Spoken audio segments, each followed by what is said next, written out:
win again. This time by a score of 1-0 against the San Jose Sharks. And the big headline coming out of this game is the fact that Igor Shesterkin left the game with what appeared to be a lower body injury. But the good news is that Gerard Gallant after the game said that Jim Ramsey, the trainer, says that it's minor and that it's nothing to worry about. He was writhing in pain. We've seen this before from Shesterkin. He has been injury prone, but he's also I remember last year he left the game against the Devils, and he ended up being out for it probably ended up being a few weeks, but it looked worse than it ended up being. And I hope and think that that's what's going to be the case here, where there have been times when I think initially Shesterkin, thinks that maybe his reaction is very strong, and one would think that maybe it's a long-term injury. That was my initial thought. Like maybe he pulled something, but I don't know if it was. I don't know if it was a groin injury. In fact, it might have just been the puck might have hit him in a weird spot in the knee. Not too sure, but the good thing is that it sounds like it isn't going to be anything too major. So, whether it's going to be like a day-to-day thing or maybe it becomes a little bit longer than that, we'll see. But the Rangers win the game 1-0. They improved to 15-4-3, just ridiculous. I mean, really, that's a 750 points percentage, which is just crazy. And this is a combination where Shesterkin and Georgiev get the job done. So Shesterkin gets 19 saves, and then Georgiev gets 9. And Georgiev comes in cold. He's been pretty bad, but he came through. And I think hopefully that'll be good for his confidence, because he will be needed in the next few games. The expectation was that he was going to play against the Blackhawks anyway. This kind of reminds me of when Shesterkin left, I guess, with a concussion against Columbus. And the next night they played the Devils, where we didn't know whether maybe Shesterkin would go back-to-back. But then once that happened, it ensured it'd be Georgiev. Same thing here. If there was any chance it was going to be Shesterkin, it's obviously going to be Georgiev against the Blackhawks. And then the Rangers play the Blackhawks again Tuesday. And that's a back-to-back. That's at Chicago, then home against Colorado. So I almost wouldn't be surprised if you get Georgiev for the Blackhawks games, and maybe somehow Shesterkin will be good to go for that Wednesday Colorado game. If not, I believe they then play Friday, I think against the Sabres. So the hope there is that, Shesterkin really avoided a long-term injury, but the team play has just been generally really solid. Keep in mind the Sharks played the night before at the Islanders, and they won that game in overtime. But this San Jose Sharks team, it's a very defensively sound club. I mean, they don't really give up many goals. They really are a team. They don't really score all that much, and it's kind of maybe different from some of the previous Sharks teams that have been good. But this team is very good, a very defensively sound team. But the Rangers they are very good at protecting those leads. I believe now they are 8-0-2 when taking a lead into the third. And those 2 overtime losses were to Vancouver and Edmonton. Those hurt. But the point is that when the Rangers take a lead into the third, they usually win them, and if not, they'll they won't lose in regulation. But this is a much different team than the David Quinn Rangers or even Alain Vigneault. They are a lot better at protecting leads. Like, they are on the attack. The Rangers were in the San Jose zone late in that game. Georgiev did have to make some big saves, though. That's for sure.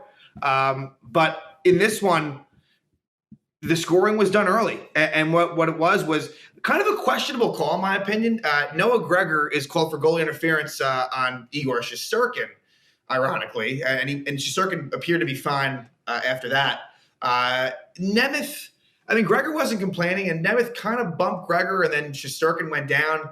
An interesting call, and the Rangers take advantage, and the power play has been better lately, I would say, for the most part. They go 1 for 3 tonight, and it would be a really nice slap shot goal by Ryan Strome. So Strome's point streak ends with that Flyer game, and now it begins again against the Sharks. It's his 4th goal of the season from Adam Fox. So Fox continues. I believe he leads the NHL in defenseman scoring.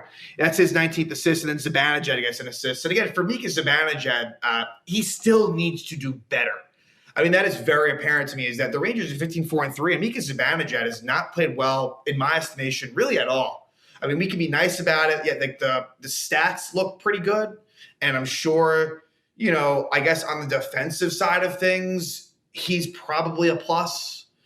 But yeah, like if he ever got his game going, like really watch out. But the Rangers take that 1-0 lead, and that would stick. And I thought that the Rangers, it was a kind of a rough first 5 minutes, and then that penalty happens, and then from the power play goal by Strome, they really got going in the rest of the first period. Patrick Nemeth, there's a tripping penalty. I guess it was on Nemeth. I wasn't sure it was on, but I guess they called it on Nemeth. And the Rangers kill that off at the end of the first. And then, in the second period, I thought San Jose got better. Another fairly even – this was an even game, honestly. I thought San Jose had the more high-quality chances. And the Rangers, there was a power play attempt the Rangers were unsuccessful, and we go to the third, and another power play chance for the Rangers where Erik Karlsson trips Artemi Panarin. Rangers don't score, but there was a lot of chances. I felt like it was a pretty good third period, but one in which it was kind of going a little bit back and forth, I guess. And eventually, Shesterkin gets hurt in that third period with about, I guess it must have been between 10 to 15 minutes left in the period. So Georgiev was in there for a good amount of that third and made some pretty key saves. Again, an innocuous sort of injury for Shesterkin. And we've seen this before. He definitely is a bit fragile. But again, it doesn't seem like this is anything too major. And Georgiev, they even had to kill off the penalty as Keandre Miller trips Logan Couture. But the Rangers kill that off. And like I said, just really good third period play, really good at protecting the lead. You like to see it. And one guy, again, who stands out for me is Kaapo Kakko. He has been really tremendous. And I think he had been doing well before he got hurt against Montreal. Then when he came back from they called it an upper body injury. I assume it was a concussion. He did struggle a little bit there, I felt. But then once he scored that first goal, I guess it must have been against the Panthers. I think it was the Panther game, which coincides with this, I think 9 out of 10. Rangers have won 9 of the last 10 games. Kakko has been a big part of that. He doesn't end up on the score sheet in this one, but he just looks like a really dynamic player. And, I think if you're a Ranger fan, you got to be excited about that. He looks like he is going to be a player in this league. There's no doubt about that. And I just like the way that this team is playing. And it's good. They have been relatively healthy. Again, Sammy Blais being out for the season, you can't forget about that. And there were some other injuries along the way. But this is a good win against a good team. The Sharks, this is a team that has gotten off to a good start. Like I said, tough to score against. Adin Hill was in tonight.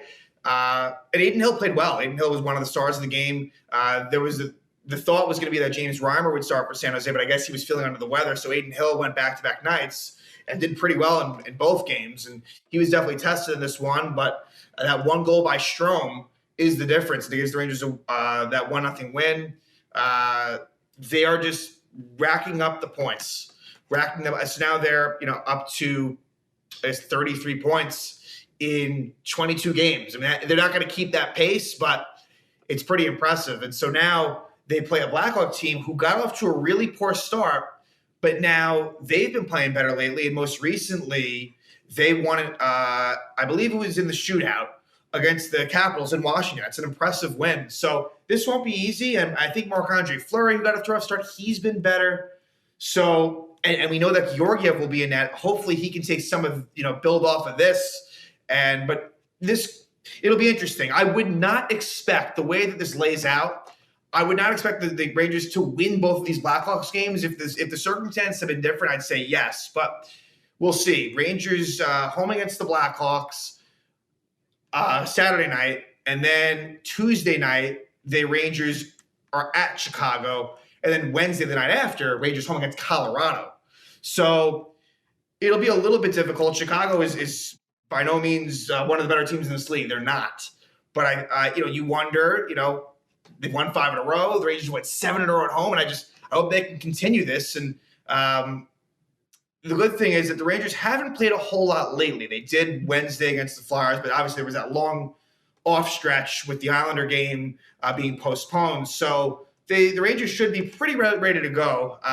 And it'll be interesting to see what happens. So it'll be Georgiev against the Blackhawks in this one, and maybe the one in Chicago too. And maybe somehow that was maybe always going to be the plan anyway. I think they want to get Georgiev into some of these back-to-backs. You don't want to run Shesterkin into the ground. But the good news is we think that Shesterkin is going to be all right, and that's really the biggest thing, even more so than the win. But Rangers beat the San Jose Sharks 1-0, and they will continue. Hopefully, they'll continue their hot play at Madison Square Garden as they take on the Chicago Blackhawks in the second game of a back-to-back.